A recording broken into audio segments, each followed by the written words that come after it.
Très bien, vous? On s'en va passer que ça a bien remis après ce long voyage. New York, Yaoundé, 11 heures de vol. Ouais, c'était un peu long, mais voilà, je suis très content d'arriver. J'ai pris mes marques ici, je viens d'arriver, donc j'ai passé une belle journée. Donc là maintenant c'est le soir, on va aller manger et on va se reposer tranquillement pour une grande journée demain.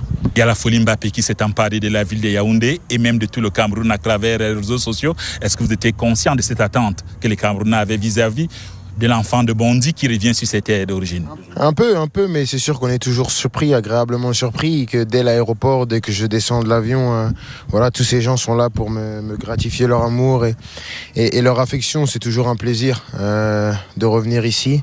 Et j'ai passé une première journée formidable. Je suis parti voir les enfants, j'ai pu jouer avec eux, je suis venu ici au village. On a fait pas mal de choses déjà et demain on va faire encore pas mal de choses, donc je suis très content. Alors, vos premiers sentiments depuis votre arrivée au pays des Lions indomptables, pays d'origine du papa, surpris par l'enthousiasme des Camerounais? Ouais, surpris. C'est vrai que les gens m'aiment beaucoup ici. C'est vraiment un plaisir de recevoir tout cet amour et de voir la fierté des gens dans leurs regards, dans leurs paroles. C'est vraiment un plaisir. J'ai pu échanger avec pas mal d'entre eux, donc c'est vraiment un grand honneur pour moi de pouvoir venir ici. Un mot ou deux sur les raisons de votre séjour ici au Cameroun. On sait votre emploi du temps fort chargé. Il y a bien sûr les compétitions des clubs. Il y a eu la sélection nationale. Vous devez renfiler le bleu de chauffe. Le 17, un timing serré. Qu'est-ce qui justifie que malgré ce timing serré, vous ayez jugé quand même utile de faire un détour ici au Cameroun? Moi déjà je pense qu'avant tout, il y a un plaisir personnel de venir, de passer du bon temps. Je pense que c'est un beau pays. Ensuite, j'ai pas mal de choses avec ma fondation. On est venu ici, on est déjà parti dans les écoles des sourds et muets. On a fait pas mal de choses avec ma fondation, donc on est venu aussi pour ça aussi. Et après, bien sûr, pour profiter du pays, de toutes ses saveurs et des belles villes qui composent ce pays magnifique.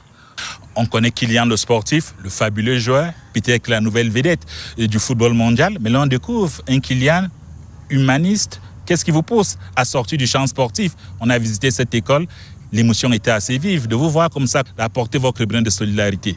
Oui, bien sûr, je pense que je le fais déjà beaucoup quand je suis en France, mais c'est important de le faire aussi ici aussi, voilà, dans le pays de mes origines.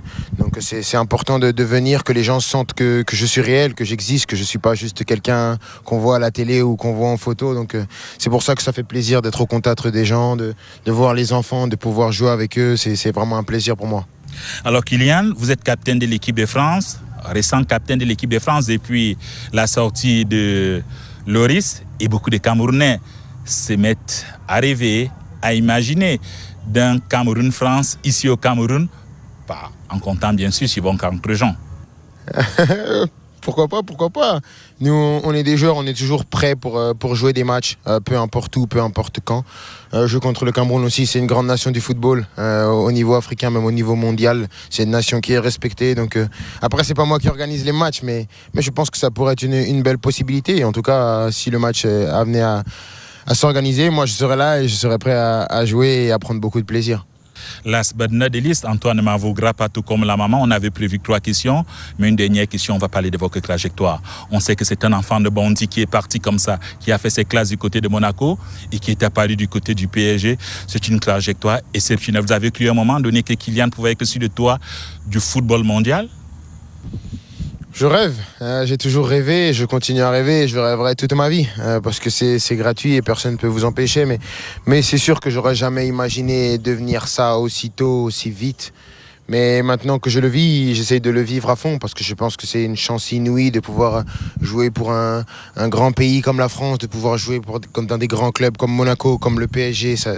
Pour l'instant, j'ai eu, je pense, une carrière rêvée et j'espère que ça va continuer comme ça. Merci Kylian de votre disponibilité. On aura l'occasion, peut-être une prochaine fois ici ou à Paris, de parler d'autres préoccupations, de parler du jeu, de ce jeu de transition, de la profondeur et bien d'autres sujets qui peuvent nous intéresser. Merci Kylian de nous avoir prêté votre attention et à très vite.